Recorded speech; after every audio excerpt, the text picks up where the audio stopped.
This is the indoor hunting feeder from Doc and Phoebe. It has fabric, looks like a little mouse, and this piece, this slide, moves up and down so you can adjust for the pieces of the food. The skin also, comes off. And it comes apart into two pieces. The plastic piece, so you can easily soak that in the sink and wash it. And then this is the skin, as the inventor calls it. And what you can do is you can pull the little tail as taut as it goes, and then you can put a little piece of your food inside of it to get your cat acclimated to the feeder. So I'll show you that in a moment. To pop this back in, it's just super easy. It just fits right back on that. So to put food inside of it, well, you're gonna have to pick pieces that will fit in there. So if you are doing dry food, you need to make sure the pieces will fit. So here's one example of dry food that I love. These are the rabbit nibs from Vital Essentials. Vital Essentials does rabbit, duck, pork, turkey, and one other flavor. These pieces are nice and small. They're a little bit bigger than your typical dry kibble, but this is a freeze-dried all meat diet with supplements, so it's a complete diet for your cats. And the pieces fit really easily inside. So, do I have the little scoop? Nope. That's all right. I don't know where my little scoop is, but you can fit about a tablespoon of food in here. I honestly I don't even measure it out when I'm giving it as a snack. You can put that in there really easily. Another food option that fits really nicely is the Feline Natural. This is also a complete freeze-dried diet for cats. Whereas the Vital Essentials nibs are very crunchy and are more like your typical dry food in texture, these are going to be a little bit more soft. They're crispy and soft, and you can break them apart just like that. So I can grab some pieces of the Feline Natural, and those very easily fit inside of the feeder as well.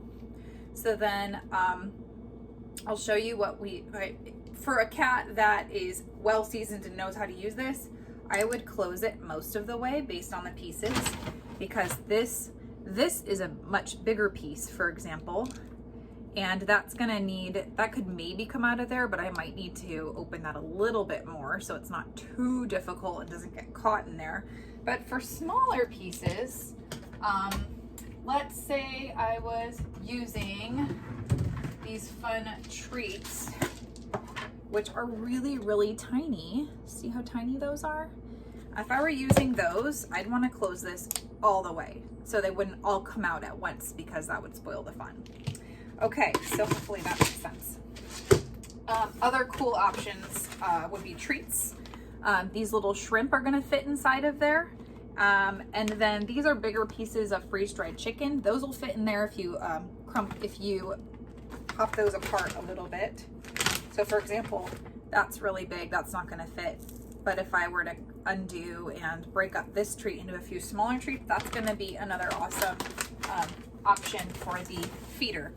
Okay, so what do we do when the cat is brand new and has never done this before?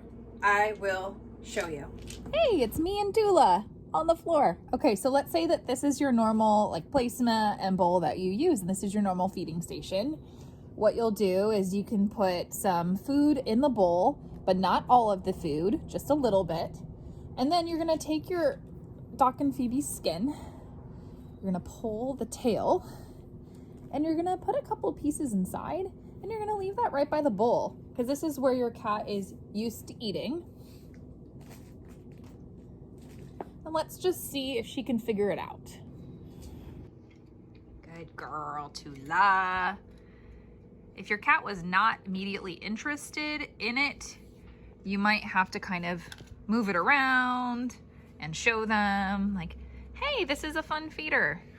You should go for it. Good girl, Tula, what do you think? And sometimes novelty is a little bit intimidating for some cats, so you just leave it there and try for a few days and let them figure it out on their own time.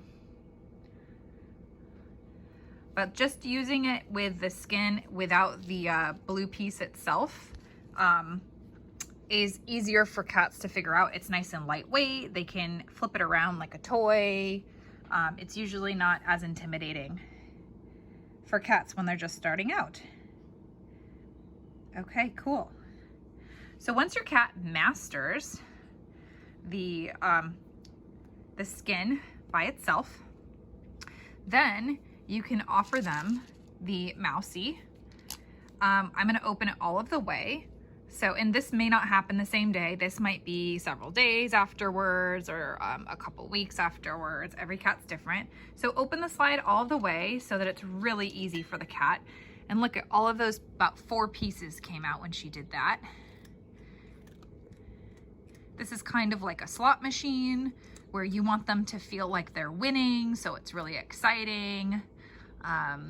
They get a jackpot right away and they realize that, oh, this actually is kind of fun. When I move this toy or this thing, a bunch of food comes out.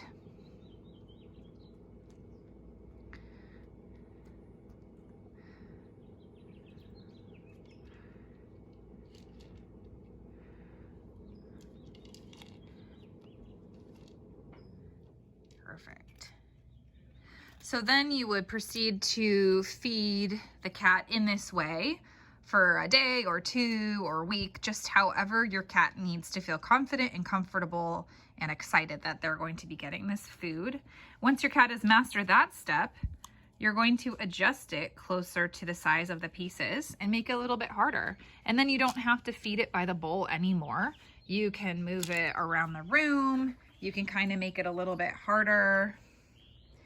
This is when it becomes more of a foraging feeder or hunting feeder. There, only 1 piece came out. Tula is a master at the mouse toy, so that's why I can show you all of the different stages with her at once, because she knows how to make this work.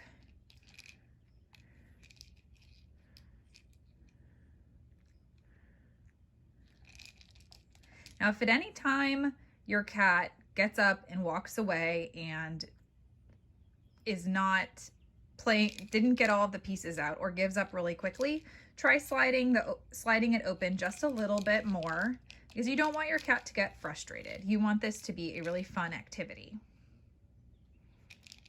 Now, occasionally your cat just isn't in the mood and we'll come back to it later, and that's perfectly fine. But if your cat is consistently giving up easily, then it's just too hard for them and you need to make it a little bit easier. I hope that was helpful, and I hope Tula and I helped you learn how to use the indoor hunting Doc and Phoebe mouse feeder, or as I call, Mousies. With the Mousies? You go, good girl.